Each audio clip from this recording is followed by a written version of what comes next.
नमस्कार साथियों। आज हम व्यक्ति और व्यक्तित्व के विषय में चर्चा कर रहे हैं कि व्यक्ति क्या है और उसका व्यक्तित्व क्या है। आप सब ने सुना होगा शब्द कि अब हम व्यक्ति को महत्व दें, महत्वपूर्ण माने या व्यक्तित्व को महत्वपूर्ण माने। व्यक्ति क्या है?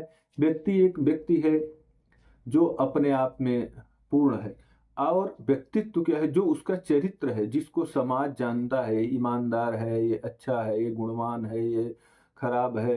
तो इस तरह से जो उसका आचरण होता है, जिन आचरणों से लोग उसके व्यवहार को जानते हैं, उसी को हम व्यक्तित्व कहते हैं। तो व्यक्ति महत्वपूर्ण है या उसका व्यक्तित्व महत्वपूर्ण है? तो हमारी संस्कृति में आज आज अब इसको बताने की जरूरत क्यों पड़ रही है?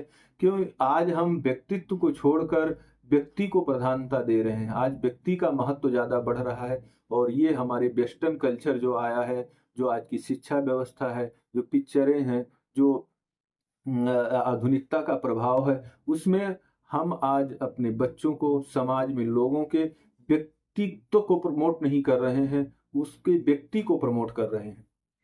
तो व्यक्ति क्या है? वो अपने अहम में है। मैं बहुत अच्छा हूँ, मैं बहुत पढ़ा लिखा हूँ, मैं होशियार हूँ, मैं ब्रिलियंट हूँ, मैं अच्छा ये कार्य करता हूँ। तो इस तरह की जितनी भी सोच है, या इस तरह का जितना भी है कि जो जब व्यक्ति अपने आप को प्रमोट करता है, अपने आप को अच्छा मानता है, तो वह उस व्यक्ति के विकास का या उसको प्रमोट करना माना जाता है। और आज ऐसे एनवायरनमेंट उत्पन्न किए जा रहे हैं कि व्यक्ति अपने आप को ही सर्वे सर्वा मानने लगता है।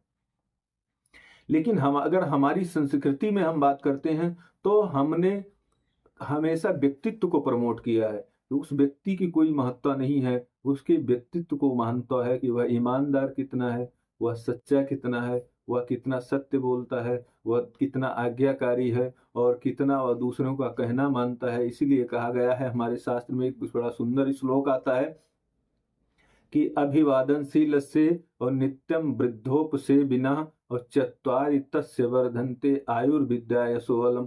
कि जो अभिवादनशील है, जो दूसरों का सम्मान करने वाला है, उसकी 4 चीजें हमेशा बढ़ती रहती हैं: आयु, विद्या, यश और बल। तो इसलिए अब इसकी वैज्ञानिकता को आप समझें कि जैसे सिंपल आप इसमें दिमाग लगाइएगा। क्या होता है कि जैसे आप अपने पारिवारिक संबंधों में आते हैं, तो वहाँ पर आप देखते हैं कि एक व्यक्ति है, अब उसकी कोई वैल्यू नहीं की जाती है। उसको कहा जाता है, भई पत्नी, जो पत्नी है, वो लक्ष्मी है, वही घर की सब कुछ है। उसका पिता, माता-पिता तो भगवान के समान है। उसका पुत्र, पुत्र से बढ़कर तो कुछ होता ही नहीं है। बच्ची सब कुछ है, समाज है। तो कहने का मतलब आपकी कोई वैल्यू नहीं है, आपके सभी संबंधों की वैल्यू कर दी गई। तो किसी ने प्रश्न कर लिया कि भई आप सबके लिए है, कुछ परसेंट हमारे लिए भी दे दो, हमारा भी कुछ महत्व है। 2-4% हमारे लिए भी होना चाहिए, 10%, 20%, 50%।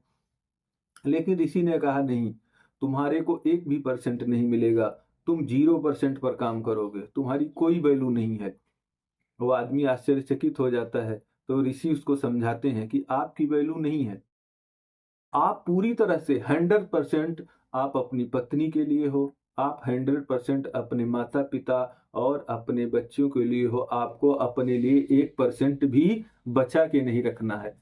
और आज यही चीज़ घातक हो रही है हमारे समाज में कि हम अपने माता-पिता, अपने संबंधों के लिए बहुत कम परसेंट देते हैं, ज़्यादा हम अपने लिए बचा के रखते हैं। तो ये डेंजर कंडीशन है। लेकिन हमारे ऋषियों ने व्यक्ति के लिए बिल्कुल भी 1 भी परसेंट उसको नहीं दिया है। पूरा उसका जीवन को समाज के लिए समर्पित किया है, परिवार के लिए, संबंधों के लिए, दूसरे लोगों को के लिए समर्पित कर दिया है। और ऐसा होने पर वह व्यक्ति ना तो टेंशन में होता है और ना वह दुर्व्यवहार, कोई गलत आचरण करता है, चोरी भी नहीं करता है, इस तरह के। अब काम कैसे चलेगा उसका? उसको फिर रिवाइज कर दिया गया। कैसे रिवाइज कर दिया गया कि आप दूसरों के लिए 100% हो और दूसरे आपके लिए 100% है। आपकी पत्नी के लिए पति परमात्मा है, देवता है। और वही चीज हो जाती है कि माता पिता के लिए बच्चे प्रेम है, पिता के लिए। तो वहां पर ये रिवाइज कर दिया गया कि आप दूसरे के लिए हो और दूसरे आपके लिए हैं। तो जब आप पत्नी के लिए 100% हो तो पत्नी के लिए आप 100% हो। उसी तरह बच्चा आपका सम्मान करेगा, आपके माता पिता, आपके समाज वाले आपका सम्मान करेंगे। तो जब दूसरे लोग आपका सम्मान करते हैं, रिस्पेक्ट करते हैं या आपके लिए काम करते हैं, तब आपको कोई दिक्कत नहीं होती है। आप वहाँ खुश होते हैं, आप वहाँ प्रसन्न होते हैं। तो ये बड़ा ही सूक्ष्म रहस्य हमारे ऋषियों ने किसी को बताया नहीं। आज हम इनकी कृपा से, ईश्वर की कृपा से आप सबको बता रहे हैं कि ये बड़ी सूक्ष्मता थी, बड़ी गहराई थी हमारी संस्कृति की। और आज भी इसका प्रभाव विश्व में देखा जाता है। हमारे यहाँ जितना सुंदर परिवार हैं, अभी भी हम जितना अपने परिवारों को प्रेम करते हैं उतना विश्व के किसी भी देश में नहीं। जितना हम समाज के लिए करते हैं, जितना हमारे लोग अच्छे होते हैं, उतना और कहीं के लोग अच्छे नहीं होते।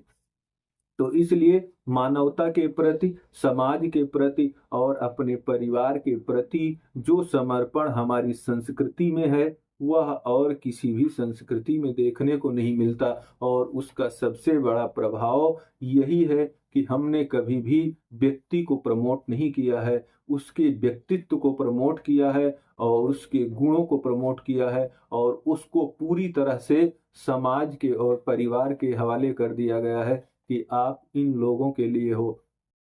तो ये बड़ा ही गूढ़ विषय है और इससे आपके जीवन में कितना लाभ होगा, आप इसको कितना समझ पाएँगे, कितना आप लेंगे, मैं नहीं जानता। बट यह बहुत ही सूक्ष्म रहस्य है और अगर आप इसको अपनाते हैं, तो आपके जीवन में कभी कोई कष्ट नहीं होगा। बस आप अपने पत्नी के पूरी तरह से नौकर हो, आप ये समझ लो। एक तरह 100% उसका आपको कहना मानना है। बस आप बिल्कुल फ्री हो। आप बच्चों के लिए पूरी तरह से हो। बच्चे आपके कहना मान रहे हैं, नहीं मान रहे हैं, उसको आप छोड़ दो। आप बच्चों के लिए अपना पूरा 100% दीजिए। आप अपने माता-पिता का पूरा ध्यान रखिए, उनको 100% दीजिए, उनका ख्याल रखिए।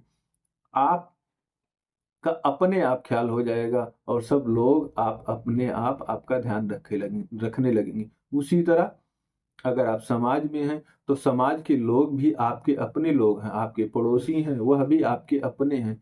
उनको आप हेल्प करिए, समाज के लोगों की आप हेल्प करिए, तो वह समाज के लोग आपको अपने आप ही अपना नेता मानने लगेंगे या अपना आदमी मानने लगेंगे या समाज सेवक मानने लगेंगे और आपका हर जगह सम्मान होगा। तो ये गूढ़ रहस्य आप सबने व्यक्ति और व्यक्तित्व के माध्यम से जाना है और मैं आशा करता हूँ कि आप इसको अपनाएँगे, स्वीकार करेंगे। तो आज के अंक में इतना ही। धन्यवाद, नमस्कार।